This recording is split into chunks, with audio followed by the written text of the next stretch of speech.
Small wonder then that when Dorothy Fields first approached Oscar Hammerstein with her idea that he was so instantly taken by it. Here was a story of endurance and hope from out amidst post-war uncertainty, and it must have also sparked fond childhood memories for him of the days when Buffalo Bill's Wild West show came to Brooklyn in the early 1900s, enthralling the young lad with all its pageantry and spectacle as the company paraded through the streets to Sheepshead Bay. Just talking musicals with you. Hello, I'm Lesley Ann Knight and welcome to Just Talking Musicals.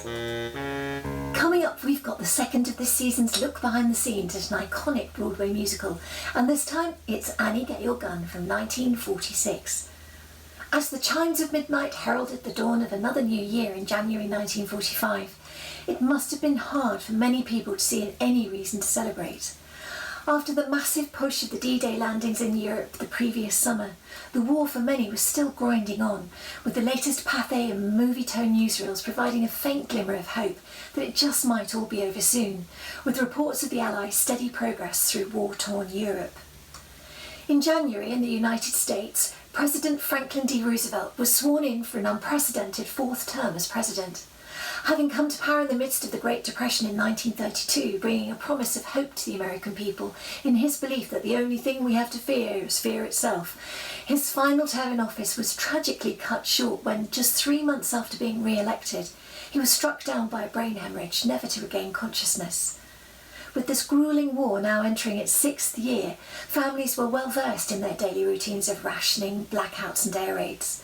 They would catch the latest news on their wireless radio or from the latest pathé and movie-tone bulletins at the cinema, reporting not just about the latest action from the front, but also bringing morale-boosting stories ranging from the news of young Princess Elizabeth in London doing her bit for the war effort as she was put through her paces in training as a driver and mechanic in the ATS, to the fabulously popular singing trio the Andrews Sisters, who took the hit parade by storm with their song Rum and Coca-Cola, with its eternally upbeat, catchy tune, making it the #1 hit in America for the whole of 1945.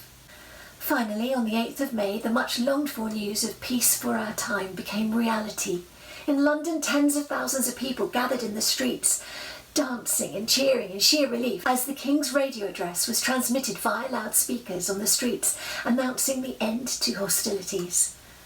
Meanwhile, across the Atlantic, the New York Times reported, from offices and loft buildings, thousands who had heard it on the radio were pouring into the streets, and the crowds grew steadily larger until the police estimated that 500,000 were in the Times Square area.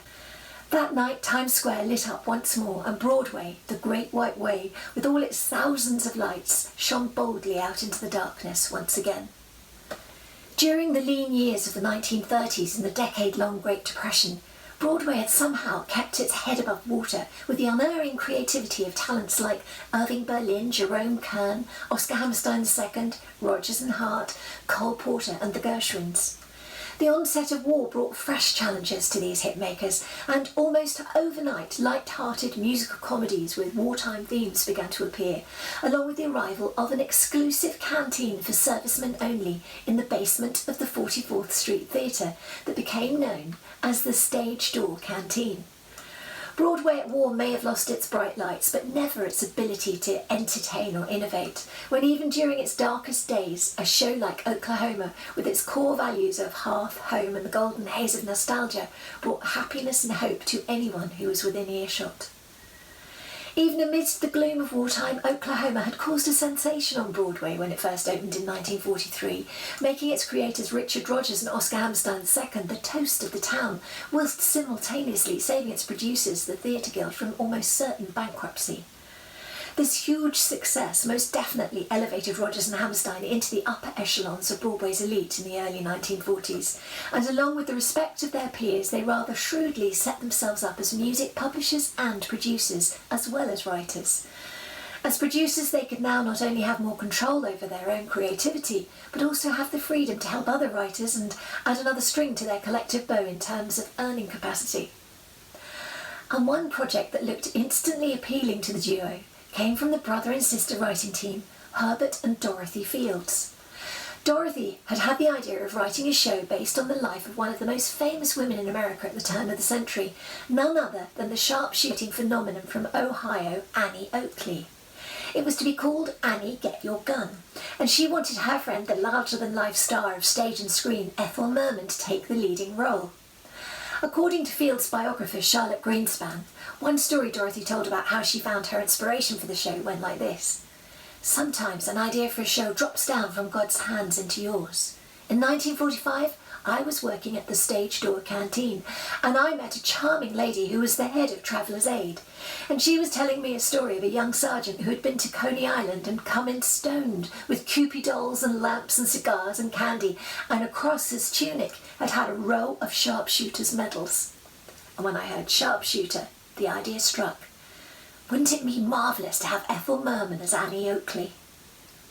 Born Phoebe Ann Moses in Ohio in 1860, Annie Oakley, as she was later to become known, was one of 7 children born into absolute poverty, made even harder when her father died of pneumonia, leaving her mother to fend for her young brood alone. When she was still only about 13 years old, she took her father's old hunting rifle out into the woods one day to try her hand at shooting wild game to help feed the family. And it was then that she discovered she had a natural flair with a gun. So natural that before long she wasn't only providing food for her own family, but selling the proceeds of her hunting to local store owners, so that by the time she was just 15, she was able to pay off the $200 mortgage on the family home. Herbert and Dorothy Field's story based itself on the true facts of Annie's life.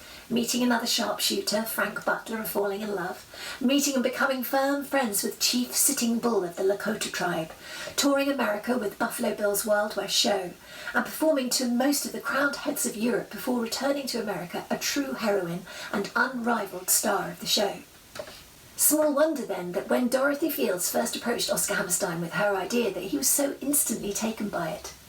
Here was a story of endurance and hope from out amidst post-war uncertainty, and it must have also sparked fond childhood memories for him of the days when Buffalo Bill's Wild West show came to Brooklyn in the early 1900s, enthralling the young lad with all its pageantry and spectacle as the company paraded through the streets to Sheepshead Bay.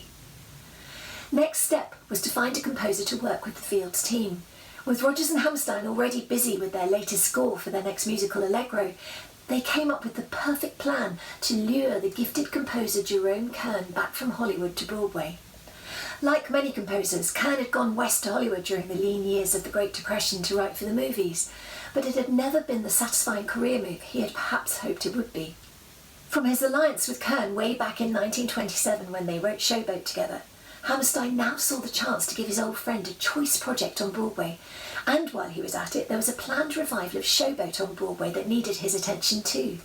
So, in early November, Jerome Kern and his wife Eva made the journey back to New York for talks about this new show about Annie Oakley and auditions for a prestigious revival of Showboat. But tragedy struck just a few days after they'd arrived, when Kern collapsed from a massive stroke while he was out walking on Park Avenue, and he tragically died less than a week later at the age of 60, with his faithful friend Oscar Hammerstein sitting right by him. So, the libretto for this new musical was written. The leading lady was waiting in the wings. The investors had their checkbooks at the ready, but they had just tragically lost their composer. Both Rodgers and Hammerstein knew that even if they were free to start writing it themselves, their writing style didn't really fit the bill for this show. But one after another, Rodgers, Hammerstein and the Fields agreed that there was someone who could unquestionably hit the mark, and his name was Irving Berlin. Right, that's it for this episode. Coming up, we'll be looking at how Irving Berlin approached writing the songs for this new musical that he wasn't too sure he should write, and whether he could really capture the character of the sharpshooting star of Buffalo Bill's Wild West show. I'm Lesley Ann Knight. You can find Just Talking Musicals on Facebook and Instagram, and we're lurking on Twitter as well. Oh yes, and as ever, we'd love it if you press subscribe. There's nothing to pay, but it means you get sent a message when we post a new episode. See you here again very soon for part 2 of our Annie Get Your Gun story on Just Talking Musicals. Just talking musicals, musicals with you.